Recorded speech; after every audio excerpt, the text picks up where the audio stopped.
Obviously we all hear that active recovery is good and it's helpful, but what is it actually doing? And is there actually research showing that it's better than just sitting and resting and just taking full rest? Yeah. So I'm really interested in looking at this in two regards. One, you can read the research, and there are a lot of people that know the research better than I do, and there are a lot of climbers that are kind of like pretend scientists. Like I'm a subject matter specialist, and I'm going to use all these big words, but more of my job ends up talking to actual climbers instead of saying, like writing papers or doing research. And so we'll read the research, we'll be informed by the research, and then we'll try to figure out how it works pragmatically.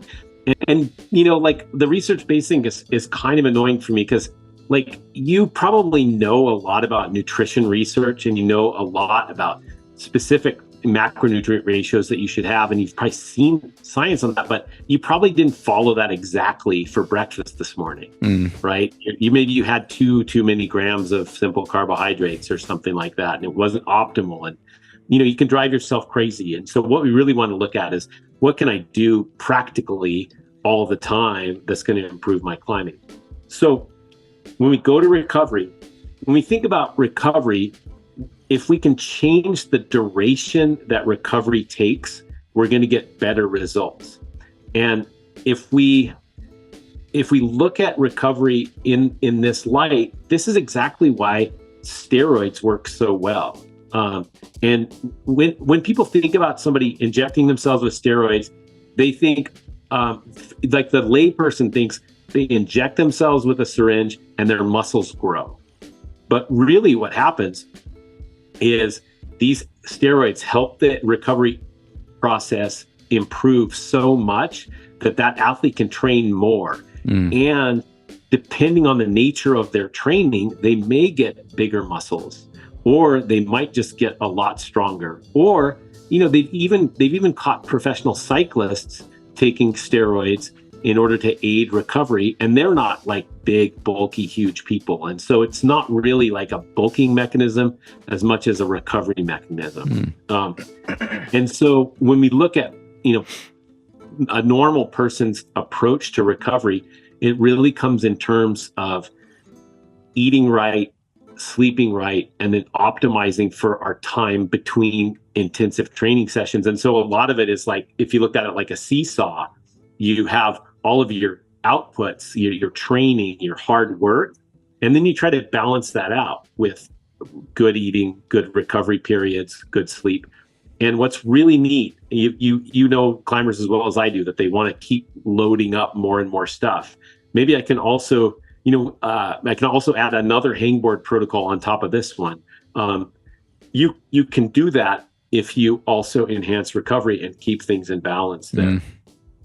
And so when we look at active recovery, the theory is that muscle movements, increased heart rate, increased body temperature, they all aid in the clearance of lactate and associated waste products. We know that lactate isn't actually the cause of fatigue, but it's a really good marker of the fatigue causing products in our blood. And so if we can clear those things out faster, we can then do more training in any given period. And so when we look at this, we're kind of saying we're decreasing fatigue with active recovery. We're accelerating physiological regeneration. We're enhancing our sport adaptation, and we're hopefully decreasing our injury risk. One of the really cool things about active recovery modes is it's pushing blood through the system, and that blood not only helps us recover from exercise, but also delivers like repair products to like our tendons, joints, things like that. And so that's where the recovery the injury prevention stuff comes from. So when we look at active recovery versus passive recovery is just sitting down between boulder problems or sitting on the couch at night after training. We want to look at that in 3 time scales. The first time scale we look at for active recovery is between exercises, right? Or between routes, or between boulder problems. the next level down would be between training sessions. Like, how do I optimize my recovery between my Tuesday and Thursday training? And then we can also look at it between training phases, like when I need a deload week, or I'm going to take 3 weeks off in December because I'm just hammered from training so hard the whole season. And these are all really important times to recover. And in each one of those, active recovery modes can be an assistant in making that recovery more effective and hopefully quicker. Hey friends, I'm interrupting my own video to tell you guys about follow-up episodes. So the video that you're watching right now is from a follow-up episode that I did on the podcast, which means that the full version is only available for patrons who support the podcast for $5 per month or more. You can become a patron by going to patreon.com/thenuggetclimbing. There's a link right there in the description for this video. Again, $5 per month, super quick and easy to sign up, and you can cancel at any time, no questions asked. All right, enjoy the rest of the video. What's appropriate for different types of climbers to be doing on their rest days to aid their recovery? Well, for most sport climbers and boulderers, there's some amount of tissue recovery that needs to take place. And that is enhanced by increasing body temperature, respiratory rate, and heart rate to some degree. Now, it's really easy to go into a training zone, like you're saying, going for a 5-mile run. For some people, that can be a recovery level of activity.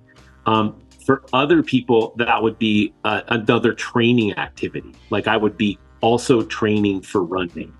And so making sure that you are in the zone, that you are really honestly better off after that activity, you're more recovered than that activity is the big key. And so we start off with a few guidelines about that. Number one, most of these activities should be something that you could sustain for 30 to 40 minutes without having to stop because of fatigue.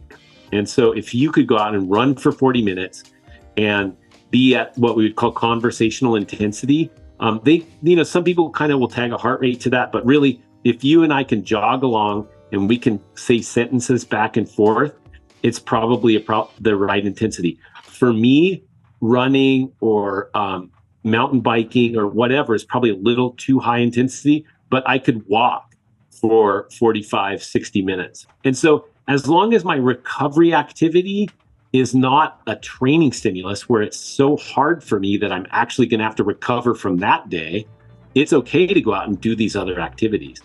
And in fact, getting some amount of activity is really important. And so, for example, when you're in Magic Wood, on your rest days, going out and looking at other boulders, going and touring a castle, hiking up, to some pass in the Alps, all that stuff is going to be really useful for you recovery-wise.